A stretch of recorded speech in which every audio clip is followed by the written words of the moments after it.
Tech demos depict perfect synchronization. Information flows, shapes lock into place, and problems solve themselves the moment they're typed into a prompt. But that isn't the environment you walked into this morning. You're sitting at a desk covered in physical reminders of the work that hasn't moved.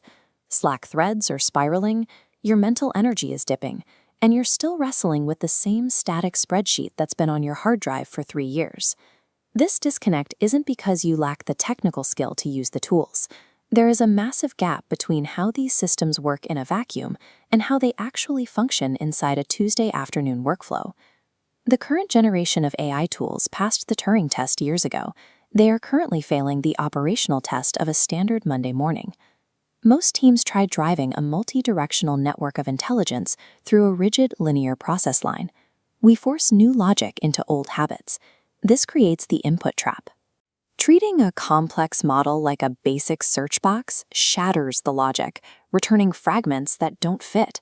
You see the nonsense output, assume the tool is a gimmick, and angrily go back to doing it manually. Then there is task overload. Managers deploy AI as an extra checklist item, an oversized task unit forced onto an already full calendar. It doesn't replace a workload, it sits on top of it, crushing the schedule you already have. By making AI a thing to do instead of a way to work, you've effectively given yourself a second job as an AI operator. Every attempt to save 5 minutes ends up costing you 20 in cleanup and oversight. These individual frustrations are the result of much deeper failures in how your organization is built. We see it here in the data swamp. You cannot ask a model to find patterns in 3 years of contradictory, unstructured data. If the foundation is a mess of broken connections, the AI will simply hallucinate a bridge that isn't there. This leads to false consensus. Your team meets, everyone agrees that AI is the future, yet no one decides on a process change. The workflow remains identical. This is the missing bridge. There's a void between the model's power and actual daily steps.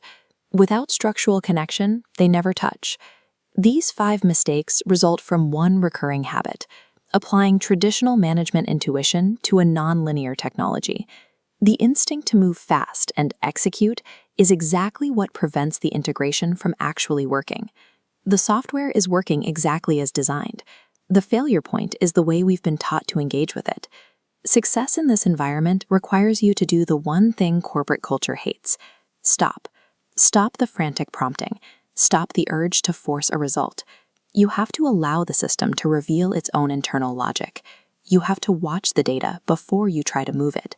Stop forcing the model into old boxes, and you'll see the latent structure it's creating. Points align, grouping information by the patterns it sees. This logic consolidates into a unified pipeline. You aren't fighting the tool. You're verifying a process that is already working. Check LLM was built to provide the environment for this shift. It is the interface that allows you to observe the model's logic before you ask it to perform. Solving the crisis of AI integration starts with a simple change in priority. Start by watching, not doing.